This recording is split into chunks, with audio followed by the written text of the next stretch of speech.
मृत्यु के देवता यमराज का वध कर दिया गया था।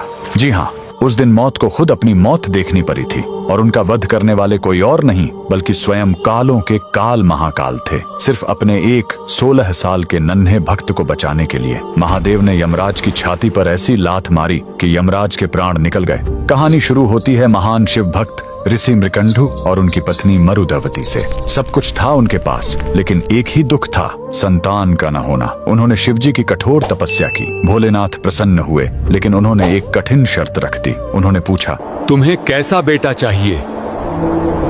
एक जो 100 साल जिए लेकिन मूर्ख हो, या एक ऐसा ज्ञानी बेटा जिसकी उम्र सिर्फ 16 साल हो? ऋषि ने पत्थर दिल करके कम उम्र वाला ज्ञानी बेटा चुना। घर में किलकारी गूंजी। बेटे का नाम रखा गया मार्कंडेय। मार्कंडेय बड़ा होने लगा, उसका तेज बढ़ता गया। लेकिन जैसे जैसे उसका 16वां जन्मदिन पास आ रहा था, माता पिता का रो रो कर बुरा हाल था।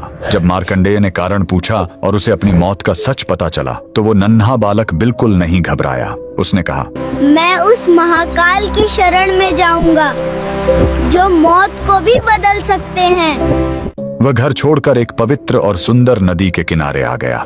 उसने मिट्टी से एक शिवलिंग बनाया और तपस्या में लीन हो गया। लगातार 3 दिन बीत गए। तीसरे दिन जब मार्कंडेय पूरे 16 साल के हुए तो यमराज ने अपने यमदूतों को भेजा। यमदूत जब उसे छूने गए तो मार्कंडेय की भक्ति के तेज ने उन्हें रोक दिया। हार मानकर वो भाग खड़े हुए। अब यमराज का गुस्सा फूट पड़ा। वो खुद अपना घातक काल पाश लेकर वहां आ पहुंचे और गरजे, बालक, तेरा समय पूरा हुआ। डरा हुआ मार्कंडेय शिवलिंग से लिपट गया। यमराज ने अपना फंदा फेंका, लेकिन यही उनसे सबसे बड़ी गलती हो गई। वो फंदा बालक के साथ साथ स्वयं शिवलिंग पर भी जा कसा। उन्होंने अनजाने में महाकाल को बांधने की कोशिश की थी। तभी जोरदार धमाका हुआ। शिवलिंग फटा और कालों के काल महाकाल प्रकट हुए।